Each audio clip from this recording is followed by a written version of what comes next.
Bien, alors, pour revenir à l'histoire des simanim, à savoir quand on doit les faire, alors c'est vrai que j'ai trouvé dans beaucoup de sfarim, enfin dans plusieurs sfarim, pardon, qu'il y a un minag de les faire avant le motzi, c'est-à-dire entre kiddush et motzi. Par exemple, le Halé Hadas, il écrit que comme ça en faisant Tunisie. Ok? Comment? Ouais.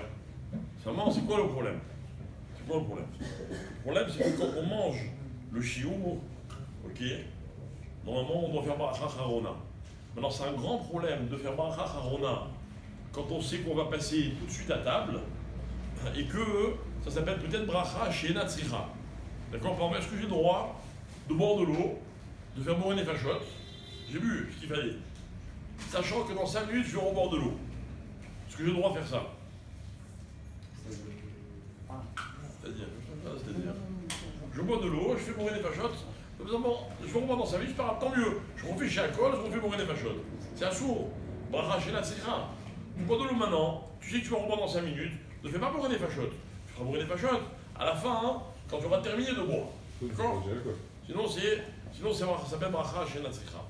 Donc, quelqu'un qui mangeait, par exemple, les simanim, s'il mange le chiour, normalement il est obligé de faire bracha harona. Mais s'il fait bracha harona, c'est bracha chez Natsira. D'un autre côté, de ne pas la faire, il est possible qu'ils disent que non. Avant de faire motzi, que le béchanan il n'est pas poter. Pourquoi? Parce que c'est considéré comme c'est pas comme dans la Séouda. Les kitsour, pour reprendre l'expression en anglais, tarbila, il vaut mieux éviter tous les mots de tête. Ah, maintenant vous allez me dire non, moi je suis malin, je fais attention, je mange pas le chiour. Je mange une fève, un petit morceau de poireau, un petit morceau de courge, ce que vous voulez. Ça se cumule. Bon, ça se cumule, mais admettons vous arrivez à, même dans le cumul, de ne pas faire kazaït. Il y a un problème. Qui peut me dire quel est le problème? Parce que le chiour, le kazaït. Ah, mais c'est pas ça le problème. Même si c'est un kazaït le chiour. Mais comment quelqu'un qui ne mange pas kazaït, il n'a pas réglé le problème alors qu'il n'a pas mangé le chiour? Oui, parce qu'il a pris Parce qu'il a fait la mélacha au départ. Le tzorech mitzvah. Il a fait la C'est Shimon. Quand Shimon ouvre la bouche, il n'y a plus rien à rajouter. Le problème, c'est qu'il va manger quelque chose d'entier. D'accord? Il va dire non, je mange une demi-fève. Ah, mais il y a encore un problème, c'est quoi? C'est quoi? C'est le grain de rimon. Pourquoi? Parce qu'il y a beaucoup de possibles qui disent que chaque grain de rimon, c'est une bria mifnatzma. Et sur ça, il faut faire la bracha. Alors j'explique juste pour ceux qui ne savent pas. On fait la bracha harona, soit quand on mange le chiour de kazaït, soit quand on mange quelque chose d'entier. D'accord? D'après certains, je mange une olive, même s'il n'y a pas le chiour, je dois faire bracha harona. Là aussi, on rentre dans le rang de sfikot, là, il vaut mieux manger le chiour. Mais, étant donné qu'on rentre dans le safek, j'ai mangé un grain de grenade, j'ai pas résolu mon problème de safek de brachot. Je veux bien vous manger une demi-fève, mais un demi-grain de grenade, je crois pas. D'accord? Donc les massiers, voilà. Je sais qu'il y a un minag dans certaines communautés de faire avant motzi.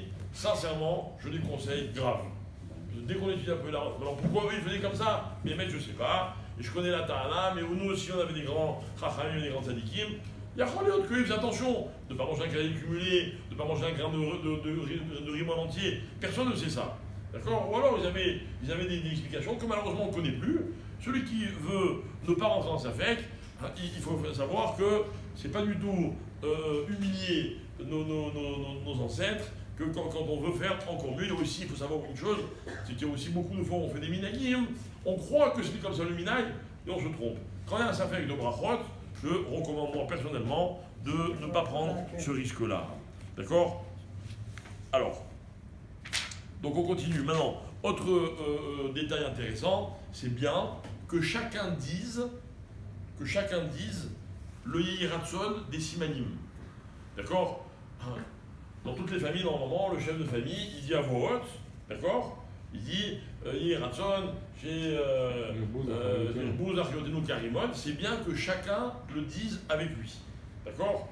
Quelqu'un qui ne sait pas dire, qui n'arrive pas à répéter ou quoi, ok, on peut le rendre mieux. Mais si possible, on le fait chacun pour soi. Autre point intéressant, le Ramon Echaliaou, il dit comme ça. Ça, vous allez me dire, tout le monde le fait comme ça. On fait le premier jour de Rosh Hashanah, on fait également le deuxième jour de Rosh Hashanah. Le Ben Ishra, il rajoute que lui, il faisait aussi à midi, le premier jour et le deuxième jour. Et il a raison. Si on veut des bons simanim, pourquoi faire qu'une fois? On en faire le maximum.